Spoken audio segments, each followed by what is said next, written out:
Hello! Today we are going to try a little exercise of painting clouds. So I've got some examples here.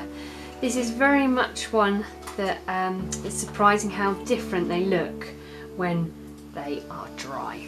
Okay, so let's make a start. So the first thing you're going to want is to make sure your water is clean, and I'm using a large matte brush. And with my clean water, I'm going to paint with my water on my page. I'm just going to paint a rough cloud shape. Try not to think about it too much, otherwise you'll end up looking like you've got a cartoon cloud. Just work around an area that vaguely represents a cloud shape and then just paint around that area. So what I'm going to do, I'm going to paint a rectangle with my water around my cloud shape. Okay, so I've got an area of water and a dry area. So that dry area is going to be my cloud, and no paint is going to go into that. Now on my palette I've got my blue paint ready. And just start painting that in. It should stop where the water is and not go into the dry area, the cloud.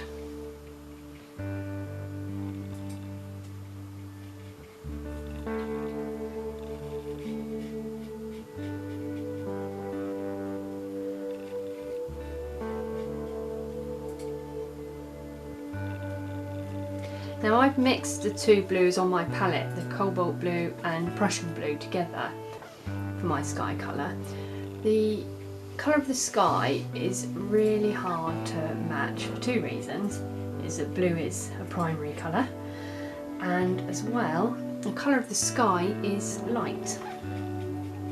So you're trying to create the way we see light through paint colour, so it's quite difficult to do.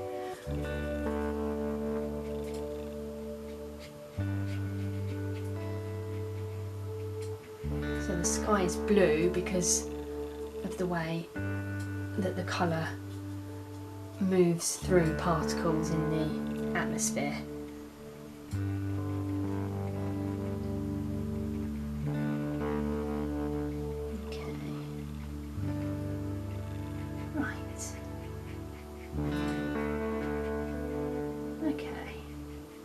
So I've got my rough loose cloud shape.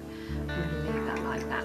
So that just wants to dry before we go and work into our actual cloud, because what you don't want to do is then work into your cloud with water and wet paint, and then it picks up the blue and you lose that definition of your cloud. Okay, so in the meantime what I can show you is another little trick with clouds,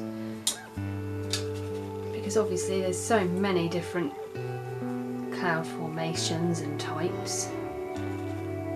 So if I take my blue, so that's both my blues, if I get a bit of kitchen towel, you can use a bit of natural sponge, but I like the trusty old kitchen towel, does just as good a job. Water into there.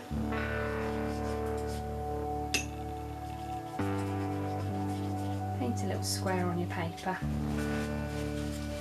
and blot.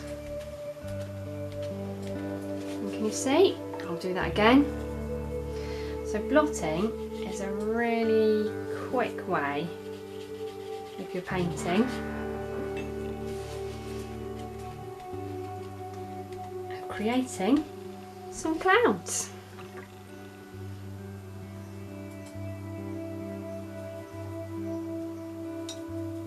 So I'll do that one last time. Rectangle of colour.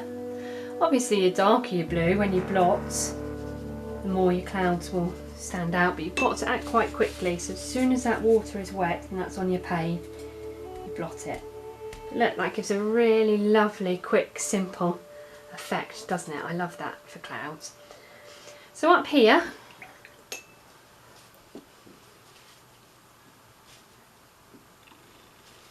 I'm going to come back to my cloud. By all means you could use a picture to refer to as you're doing this, that might be a little bit easier. But try just not to get too fixated on doing an exact copy of that picture. You know, clouds last for seconds, don't they?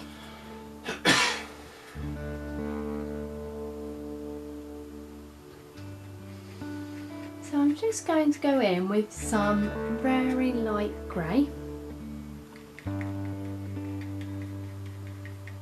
I'm just working in the middle. This is going to be at the bottom of my cloud to make my cloud, give my cloud some weight.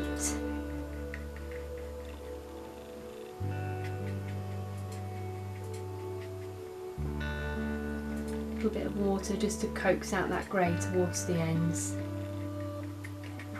Just go up there a little bit, but not too much.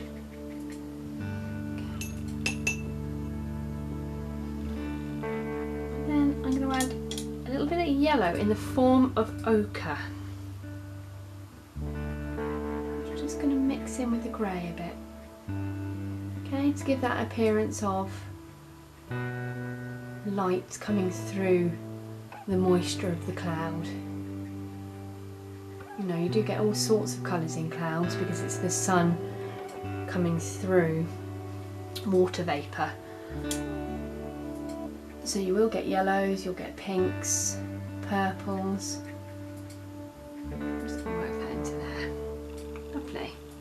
I'm going to go back to my black. I want that to just be a little bit darker in parts towards the bottom of that cloud. I'm just going to let that bleed as it hits the wet water and wet paint that I've previously put on. I'm just going to let that bleed and very much do what it wants to do. Hopefully giving me a little bit more of a natural look. Just a touch darker here, not too much. Don't want to go too heavy. If I feel I have gone too heavy, I can just, there you go, do a little bit of blotting.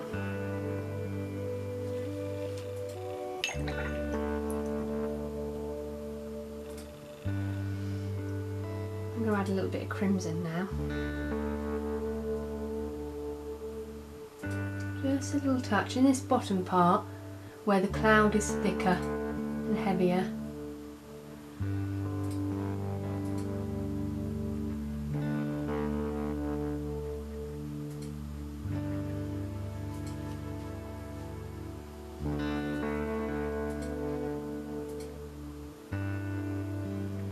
Grey there where I feel I've just lost the edge of that cloud a little bit amongst that blue, so I'm just going to redefine that edge like that. Okay, and it really is little subtle additions of very, very loose colour. I've got my yellow there, I've got my red there. You can hardly see those on my palette. But in here, you know, they're enough to make a difference. They're enough to add layers of colour to your cloud. And again, if you feel you've gone too heavy whilst it's wet, just gently blot. Okay, I just want to be a bit more shape up here. I'm just going to go with some light grey, just so I'm not a half and half cloud. And again, I'm just going to blot that ever so slightly, so I don't want to lift the colour off completely.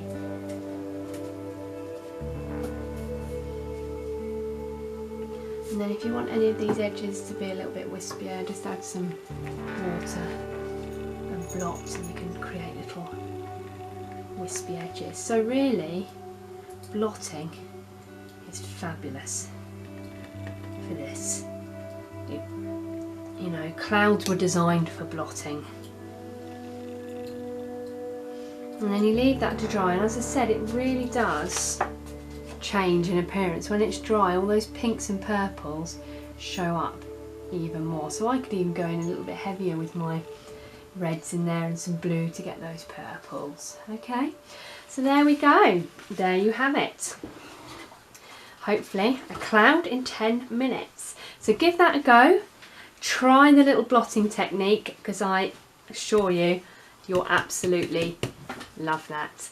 Okay, give it a go. As always, keep sharing with us on our social media and our website, somethinglessboring.co.uk. Okay, bye.